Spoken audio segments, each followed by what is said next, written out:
अस्सलाम वालेकुम, नमस्ते। की हाल चाल, कैसे हैं आप सब?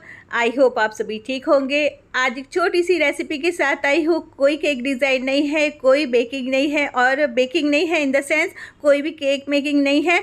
यहाँ पे आप में कोई बहुत इंपॉर्टेंट टिप्स देने वाली हूँ मैं। यहाँ पे मैं बना रही हूँ चॉकलेट कैरमल। चॉकलेट भी कह सकते हैं, कैरमल भी कह सकते हैं, क्योंकि ये मैं कंबाइन करती हूँ चॉकलेट गनाश के साथ। यहाँ पे देखा मैंने 1 कप जितना शुगर लिया था। यहाँ पे शुगर को मैं लो टेम्परेचर पे यानी मीडियम फ्लेम पे पहले गलाऊंगी, उसके बाद टेम्परेचर कम कर दूंगी। शक्कर अच्छे से डिज़ोल्व हो जाए उसके बाद ही हम प्रोसेस में करेंगे। जैसे जैसे मेरी शक्कर डिज़ोल्व हो गई है, मैं इसमें आधा कप जितना बटर भी ऐड करूंगी। बटर ऐड करने के बाद इसका फ्लेम बंद कर देना है। अच्छा, मैंने वीडियो स्टार्ट करते साथ ही स्पीड में रेसिपी बतानी शुरू कर दी, क्योंकि मैं बहुत हरी में थी। तो मैंने कहा इस बार ये कैरमल रेसिपी नहीं शूट हुई तो बहुत कंप्लेन आने वाली, इसलिए जैसे तैसे मैंने टाइम निकाल के पहले से शूट किया। देखा आपने, मैंने पहले आधे कप जितना बटर डाला था और आधा कप ही जितना मैंने फ्रेश क्रीम यूज़ किया है। ये मेरे घर की क्रीम है। आप चाहे तो बाज़ार में अमूल की फ्रेश क्रीम मिलती है, आप वो भी यूज़ कर सकते हैं। अगर आपके घर में अवेलेबल है तो आप वो यूज़ कर सकते हैं।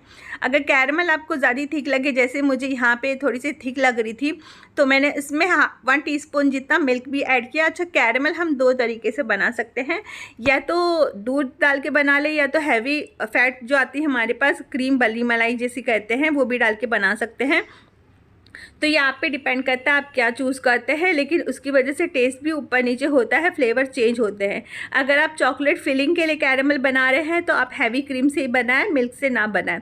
मिल्क से बनाने पे क्या होता है ना, हमको बहुत टाइम तक उसको पकाना पड़ता है थिक करने के लिए। तो यहाँ पे मेरा कैरमल बहुत ही अच्छा टेस्टी है और इसका अरोमा बहुत अच्छा आ रहा है। तो ये मेरे हिसाब से जैसा मैं सोच रही थी वैसा पूरा बन के तैयार हो गया। अच्छा, कैरमल मैं इसलिए बना रही थी क्योंकि मुझे कहते ना टप केक उसके ऑर्डर्स थे, तो वो भी मैंने कैसे फिल किया वो भी मैं आपके साथ शेयर करूंगी। यहाँ पे मैंने स्पॉन्ज लिया है 150 ग्राम जितना। 5 इंच के मोल्ड में मैंने स्पॉन्ज लिया। इतने साइज़ के स्पॉन्ज से मैं 3 ही टब बनाने वाली हूँ। मुझे लोडेड टब बनाना है। एक्चुअली क्या हुआ ना, मुझे जो लास्ट टाइम मैंने आपके साथ टब केक शेयर किया था ना, उन्हीं के यहाँ से ऑर्डर आया था, पर वो कह रहे थे इस बार थोड़ा प्राइस कम कर दो। लास्ट टाइप का टब केक उन्हें बहुत महंगा लग रहा था, तो मैंने उन्हें यही सजेस्ट किया कि जिस कस्टमाइजेशन में आप लोग विश करते हो आपकी केक को, उसकी बॉक्सिंग ही बहुत महंगी आती है। अगर आप बॉक्सिंग में कॉम्प्रोमाइज़ कर ले तो मैं आपको कम प्राइस में भी बना के दे सकती हूँ। तो वो राज़ी हो गए। उनको एक्चुअली घर के यूज़ के लिए चाहिए था, गिफ्टिंग नहीं करनी थी। तो यहाँ पे मैंने जो कंटेनर्स होते हैं ना, जो होटलों में अक्सर करके हम पार्सल वगैरह करवाते हैं, मैंने वही कंटेनर लिया। ये कंटेनर मुझे 8 रुपये का एक मिलता है, लिड के साथ न ढक्कन के साथ। और वहीं टब केक का जो बॉक्स होता है वो मुझे 50 रुपीज़ का एक पड़ता है। तो सोचिए कितना डिफरेंस है। हर बॉक्स के पीछे 42 रुपीज़ सेफ हो जाते हैं आपको। वही 42 रुपीज़ अगर हम मटेरियल में डाल दें तो चीज़ कितनी अच्छी और टेस्टी बन जाती है। तो मैं भी अगर सजेस्ट यही करूँगी, अगर गिफ्टिंग के लिए ना करनी हो चीज़ें तो अपने हिसाब से अपना टेस्ट बढ़वा ले और पैकेजिंग से थोड़ा कॉम्प्रोमाइज़ कर ले। तो ये देखिए मैं कैरमल कहाँ यूज़ कर रही हूँ। ये कैरमल मैंने इसी टब के लिए ही बनाया था और मैंने एक केक में भी यूज़ किया है। तो इसकी लेयरिंग, इसे एक्चुअली मैजिक बॉक्स भी कहते हैं, टब केक भी कहते हैं, और आजकल ये बहुत ट्रेंडिंग में है और ये बहुत टेस्टी भी लगता है। कैरमल के साथ गनाश ट्राई कीजिएगा आप, बहुत ही अमेजिंग लगता है। मुझे तो बहुत पसंद है इसका फ्लेवर। तो इसी तरीके से मैंने इसका फ्लेवर इन्हेंस करते हुए पहले नीचे क्रीम की लेयरिंग करी थी, ताकि वो स्पॉन्ज क्या है एंड में खाने पर नीचे पूरा स्पॉन्ज मुंह में ज़्यादा ना आए। यहाँ पे मेरी क्रीम ख़त्म हो गई। मैं क्रीम देख रही हूँ कहाँ चली गई, मिल ही नहीं रही थी। अंदर मैंने फ्रिज में रख दी थी एक्चुअली में।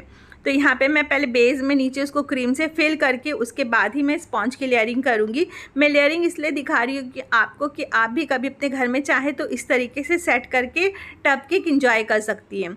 और मैंने इसको काफ़ी रिच बनाया था, मतलब बेस में भी चॉकलेट, ऊपर लेयरिंग में भी चॉकलेट। तो ये खाने में बहुत ही टेस्टी और अमेजिंग लग रहा था। बनाने मतलब जिनको गया होगा उनको ही लगा होगा, लेकिन बनाते बनाते भी मुझे बहुत मज़ा आ रहा था। तो यहाँ पे एक एक करके मेरी बॉक्सिंग रेडी हो रही है। वहाँ पे दूसरे ऑर्डर्स के कॉल आ रहे हैं, तो कभी कभी बहुत मुश्किल हो जाता है। ये भी देखना वो भी देखना, जब आप ही मेन होल एंड सोल हो अपनी कंपनी के, मतलब आप ही जब सब देखते हो, ऑर्डर्स भी आप ही देखते हैं, बनाते भी शेफ़ भी आप हैं, डिलीवरी भी आपके सर पे ही टेंशन होती है कि कहाँ से करवाएं, किससे करवाएं। तो बहुत मुश्किल हो जाता है कभी कभी डील करना। लेकिन खैर इन सब चीज़ों का भी अपना मज़ा है। मैं ये सब चीज़ें बहुत इंजॉय करती हूँ। और जैसे कि आप जानते हैं कि मैं पार्ट टाइम टीचर भी हूँ, तो मेरे लिए तो और डबल मुश्किल हो जाती है कि कभी कभी मुझे काम करते करते बीच में स्कूल से भी कॉल आने लगते हैं कि ये रह गया, वो रह गया, ये करना, वो करना। फिर मुझे याद आता, अरे हाँ यार, उस वहाँ के भी तो काम पेंडिंग है।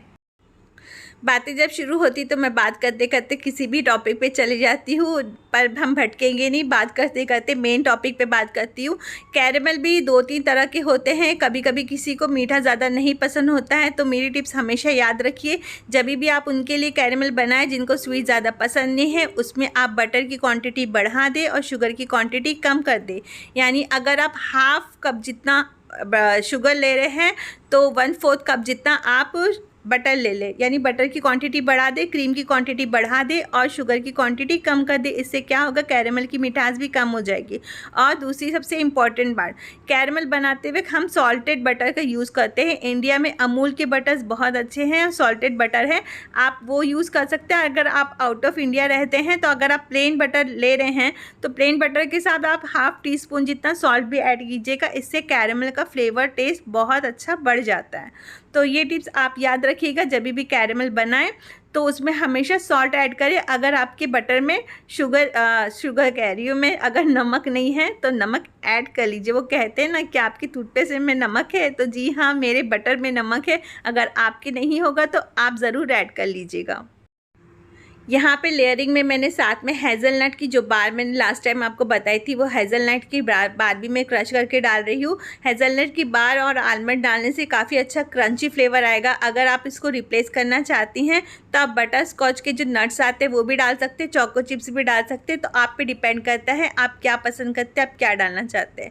नॉर्मली क्या होता है ना, अगर आपको हार्ड लेयरिंग चाहिए होती तो हम चॉकलेट को मेल्ट करके ऊपर से डालते हैं ताकि वो ब्रेक करके खाए तो क्रंचीनेस आती है। तो जो चॉकलेट्स, आलमंड्स और जो चोको चिप्स और हेज़लनट होते हैं, ये सब कैसे क्रंचीनेस बढ़ाते हैं केक में और टब्स में।